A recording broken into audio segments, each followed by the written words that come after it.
Friends, आज की इस वीडियो में हम बात करेंगे किसी भी फ़ैन के अंदर अगर हम 3.25 MFD यानी 3.15 MFD का कंडेंसर लगा देंगे तो क्या उसकी बाइंडिंग जल जाएगी। हाय फ्रेंड, कैसे आप लोग। मैं हूं आपका दोस्त मेरा और आप देख रहे हैं आपका अपना यूट्यूब चैनल। तो फ्रेंड्स, मैंने ऐसी कई सारी वीडियो बनाई है जिसके अंदर मैंने बाइंडिंग के बाद उसके अंदर कैपेसिटर लगाने के लिए भी कहा है। तो मैंने लगभग सभी फ़ैन के अंदर 3.25 MFD का कंडेंसर लगाने के लिए रिकमेंड किया है। बहुत सारे हमारे सब्सक्राइबर और हमारे व्यूवर्स कहते हैं कि 3.25 MFD का कंडेंसर लगाने से पंखा जल जाता है, जल्दी ख़राब हो जाता है, ये प्रॉब्लम होती है या वो प्रॉब्लम हो जाती है। यहाँ पर मैं आपको एक चीज़ बिल्कुल क्लियर कर दूं कि जब कंपनी से कोई भी फ़ैन आता है, जैसे सीलिंग फ़ैन हो गया या टेबल फ़ैन हो गया या बॉल फ़ैन हो गया, तो इस टाइप के सभी पंखों के अंदर लगभग 2.25 MFD या 2.5 MFD का कंडेंसर ही होता है। लेकिन बॉल फ़ैन के अंदर जो दीवार पे लगता है उसके अंदर 1.5 MFD का कंडेंसर होता है। तो अब अगर आप ये कहें कि कंपनी पागल है कि 3.25 MFD का कंडेंसर ना लगा के 2 का या 2.25 का या 2.5 का कंडेंसर क्यों लगाती है, तो यहाँ पर मैं आपको बिल्कुल क्लियर कर दूं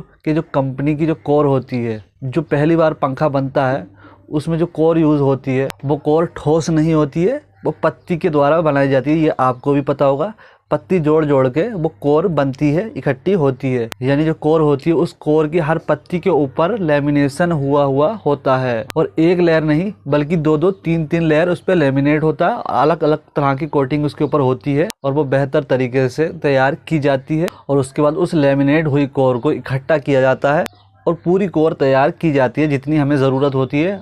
पंखे में 12 mm, 14 mm, 16 mm, 18 mm जितनी भी ज़रूरत होती है उतनी कोर को इकट्ठा करके कोर तैयार की जाती है। उसके बाद उसके ऊपर फिर से लेमिनेट किया जाता है। तो इस तरह से जब अच्छे तरह से कोर लेमिनेट होकर तैयार हो जाती है तो उसके ऊपर इंसुलेशन किया जाता है।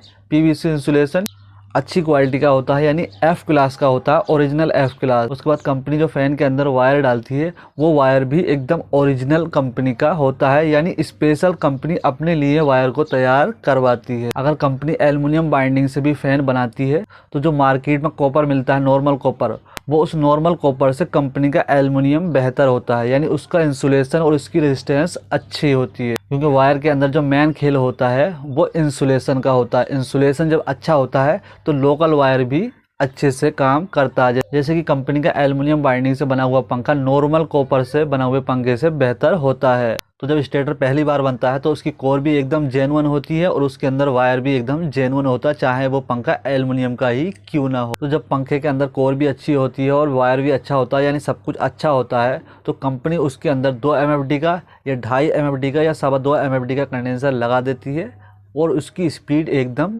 बेहतर आती है, जेन्युइन आती है, और साल 2 साल वो पंखा उसी कैपेसिटर से अच्छे तरह से चलता है। लेकिन अगर कंपनी उसी पंखे के अंदर 3.25 MFD का कंडेंसर भी लगा देगी तो कोई प्रॉब्लम होने वाली नहीं है। लेकिन कंपनी कम MFD का कंडेंसर इसलिए लगाती है क्योंकि उसको गारंटी देनी होती है, 1 साल या 2 साल की उसको गारंटी देनी होती है।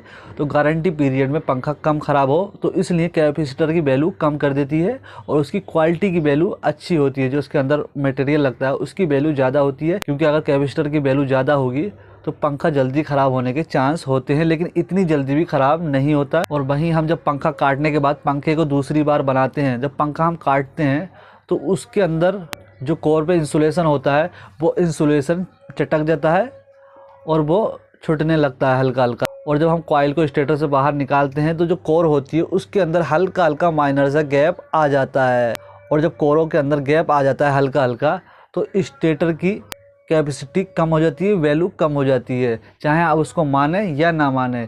लेकिन जब कोर के अंदर गैप हो जाता है तो वहाँ पर वोल्टेज की भी ड्रॉपिंग हो जाती है और RPM की भी ड्रॉपिंग हो जाती है, और स्टेटर भी आवाज़ करने लगता है RPM की ड्रॉपिंग की वजह से। इसको आपको 100% मानना ही पड़ेगा।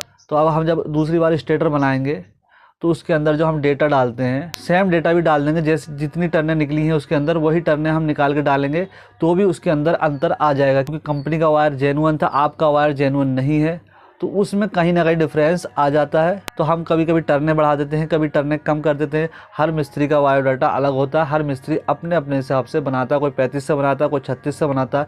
लेकिन मुझे 13 साल हो गए, मैं 36 नंबर से ही सारे सीलिंग फैन बनाता हूँ।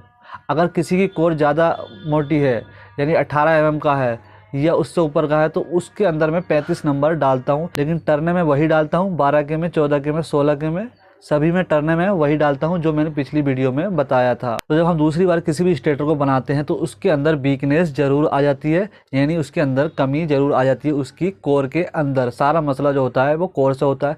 तो इसलिए मैं हर फैन के अंदर, चाहे सीलिंग फैन हो, टेबल फैन हो या वॉल फैन हो, सभी के अंदर 3.25 एमएफडी का कैपेसिटर ही लगाता हूँ। आप 2.5 का भी लगा सकते हैं, लेकिन उसकी स्पीड में और 3.25 वाले की स्पीड में अंतर होता है। अब बहुत सारे भाई हमारे ये कहते हैं कि 3.25 एमएफडी का कंडेंसर लगाने से फैन की बाइंडिंग जल जाती है। तो भैया ऐसा नहीं होता है। अगर आपकी बाइंडिंग में कोई प्रॉब्लम नहीं है तो आप उसके अंदर बेझिझक 3.25 एमएफडी का कंडेंसर लगा सकते हैं। मेरे बायोडाटा से, जो बायोडाटा मैंने बताया उसकी गारंटी मैं लेता हूँ।